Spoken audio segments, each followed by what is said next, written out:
চায়ের ট্রে হাতে পাত্রপক্ষের সামনে আসতেই পাত্ররূপে বসে থাকা ব্যক্তিটিকে দেখে থমকে গেল প্রজ্ঞা।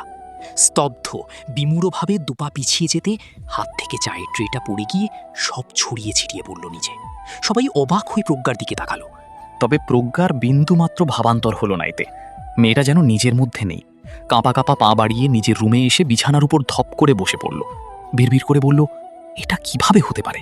আমি কি ভুল দেখলাম? উনি উনি ওনার তো। প্রজ্ঞার কিছু ভাবতে পারল না। এক হাত কপালে ঠেকিয়ে চোখ বন্ধ করে কিছু সময় বসে রইল। এর মধ্যে প্রজ্ঞার মা রুমে এলেন। তার হাতে একখানা লাল টুকটুকে বেনারসি আর সামান্য কিছু গয়না। প্রজ্ঞা চোখ তুলে সেদিকে তাকালো এক পলক। প্রজ্ঞার আম্মু মিতা বেগম মেয়ের হাতে শাড়িটা দিয়ে তাড়া দিলেন, প্রজ্ঞা তাড়াতাড়ি যাও, এটা পরে আসো। প্রজ্ঞা প্রশ্নবোধক দৃষ্টিতে তাকাতেই মিতা বেগম হেসে বললেন, আসলে কি হয়েছে, ওনাদের তো আজ শুধু তোমাকে দেখে যাওয়ার কথা ছিল, কিন্তু অভিক চাইছে একেবারে কাবিন করে রাখতে, তাই আমরাও সিদ্ধান্ত পাল্টে ফেললাম। আজকে তোমার বিয়ে, এবার যাও তাড়াতাড়ি তৈরি হয়ে এসো। প্রজ্ঞা কিছু বলার ভাষা হারিয়ে ফেলল। কি হচ্ছে এটা তার সাথে? কাঁপা কাঁপা হাতে মায়ের হাত থেকে শাড়িটা নিল, ওয়াশরুমে গিয়ে কোনো রকমে শাড়িটা পরে রুমে এলো। মিতা বেগম মেয়েকে গয়না দিয়ে সাজিয়ে বাইরে নিয়ে গেল। সবার মাঝে অভিকের পাশে বসানো হলো প্রজ্ঞাকে। এতে যেন প্রজ্ঞার অস্থিরতা আরও বৃদ্ধি পেল। বুকের মধ্যে কেমন শব্দ হচ্ছে। পাশে তাকিয়ে দেখার সাহসটাও যেন প্রজ্ঞা পাচ্ছে না। চোখ দিয়ে অনবরত জল গড়িয়ে পড়ছে। অনুভূতিগুলোও কেমন দলা পাকিয়ে যাচ্ছে।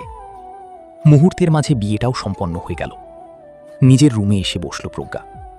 কান্নার ফলে ইতিমধ্যে চোখ মুখ লাল বর্ণ ধারণ করেছে তার। হাত দিয়ে চোখ মুছতে চোখ গেল দরজার দিকে।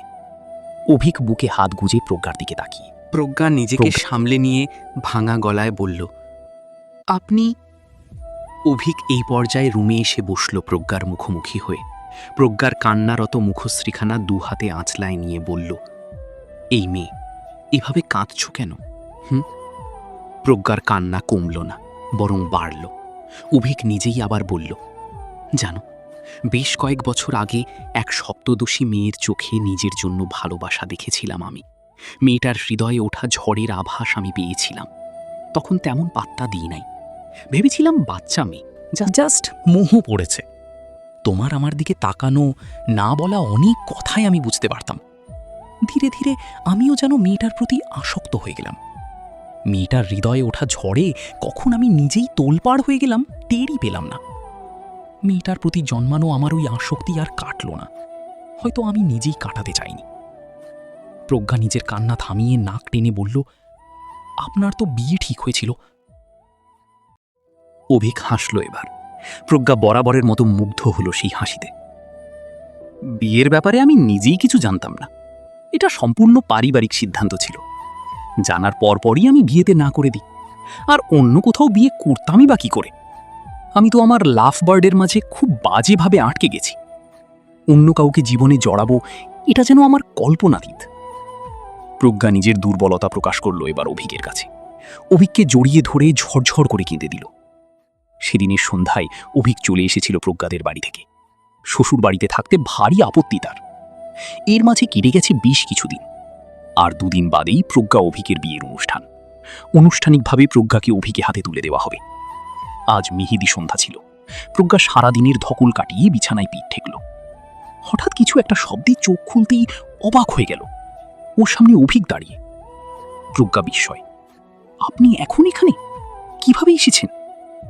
অভিক গিয়ে বসল প্রজ্ঞার পায়ের দিকটায়। প্রজ্ঞার প্রশ্নের উত্তর দিয়ে বলল, ছাদ টপকে এসেছি। প্রজ্ঞা চোখ বড় বড় করে চেঁচিয়ে বলল, হোয়াট? অভিক চটজলদি প্রজ্ঞার মুখ চেপে ধরল, বলল, আরে আস্তে কথা বলো, ফাঁসিয়ে দেবে নাকি? প্রজ্ঞা নিজের মুখ থেকে হাঁপটা ছড়িয়ে বলল, তো মিস্টার, আপনি এত বউ ভক্ত যে দুটো দিন বউয়ের জন্য অপেক্ষা করতে পারলেন না? আপনাকে ছাদ টপকে আসতে হলো? বউ ভক্ত তো আমি অবশ্যই, তবে এইখানে আসার আর একটা বিশেষ কারণ আছে। প্রজ্ঞা ভ্রু কুঁচকে তাকালো। অভিক নিজেই প্রজ্ঞার হাত দুটো ধরে নিজের সামনে আনলো। মেয়েটার দু হাতে দারুণভাবে মেহেদি আঁকানো হয়েছে। অভিক পাশের টেবিল থেকে একটা মেহেদির কোণ নিয়ে গুটি গুটি অক্ষরে মেয়েটার মেহেদি আঁকা হাতের মধ্যিখানে ওদের দুজনের নাম লিখে দিল। অভ্যাস না থাকার দরুন মেহেদি খানিকটা ঘেঁটে গেল, কিন্তু তা নিয়ে বিন্দুমাত্র আক্ষেপ দেখা গেল না প্রজ্ঞার মাঝে। সে বরাবরের মতোই মুগ্ধ হয়ে তাকিয়ে দেখল তার অতি প্রিয় কাছের মানুষটিকে। অভিক মেহেদি দেওয়া শেষে কোণটা টেবিলের উপর রাখল। এরপর প্রাণ ভরে দেখে নিল তার প্রেয়সীকে। মুগ্ধ নয়নে আওড়ালো, আমার লাভ বার্ড।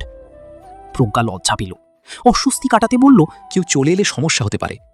অভিক আমলে নিল না, বলল, তাহলে আগে ভালোবাসি বলো। প্রজ্ঞা অবাক হয়ে বলল, মানে মানে তুমি আজ অবধি একবারও আমাকে নিজের মুখে ভালোবাসি বলনি।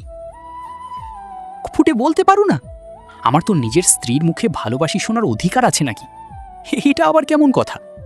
এটাই লাখ কথার এক কথা। এবার ভালোবাসি বলো, নাইলে কিন্তু যাব না, এখানেই থেকে যাব। প্রজ্ঞা নিজের দুহাত অভিকের বুকে রেখে মোহগ্রস্থের ন্যায় বলল, I love you my one and only ব্যক্তিগত পুরুষ। অভিক হেসে বলল, I love you too my love bird. তো লাভ বার্ড গল্পটা এখানেই শেষ। ফিরে আসবো আবার নতুন কোনো গল্প নিয়ে। সবাই ভালো থাকবেন। আল্লাহ হাফেজ।